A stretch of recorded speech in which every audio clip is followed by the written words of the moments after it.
In many countries of Europe, the fear is managing the politics, or the politicians are managing the fear. And people feel fear, yeah. It feels fear because of the migrants, or because of the globalization, because things are changing so fast that people maybe have many reasons to feel fear, or to feel unstable, or to feel insecure. I think the far-right wing politics in Europe has been extremely skillful in managing different fears.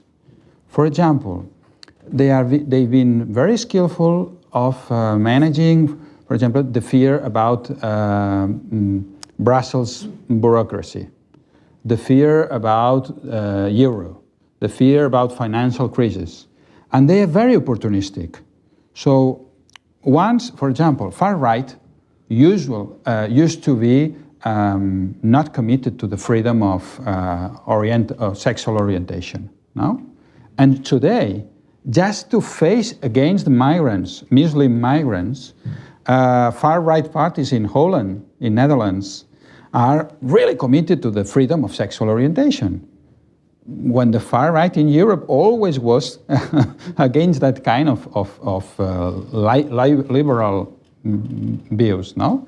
They were against the homosexual marriage, and now they're in favor, just because they are opportunistic. And the traditional politicians has dealt with it well. We don't think so. Sometimes, for example, why Brexit has won? Well, it's for another table, okay? But many has right that since many years ago, British politicians didn't defend the reasons to exist of the European Union, no? And what has happened with the far right? I think the same. Many politicians thought that they can appease the beast by being similar to the beast. Do you understand what I mean? Sarkozy, for instance. I don't know who's more in the far right now, if Le Pen or Sarkozy.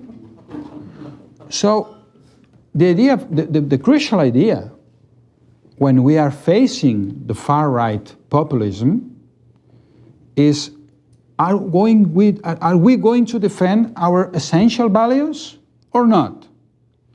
Can we tolerate, for example, a government like the Hungarian government, which is violating every day the fundamental values of the European Union? I'm nobody to make a crisis, a diplomatic crisis, but the foreign minister of Luxembourg has said that Hungarian must be expulsed. I'm not saying nothing, okay? Luxembourgian has said that. And an historical example. You remember Chamberlain, the Prime Minister, and Churchill. Chamberlain thought that he can appease the beast.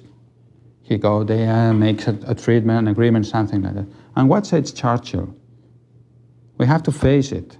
So we have to say that racism is unfair, that racism is unjust.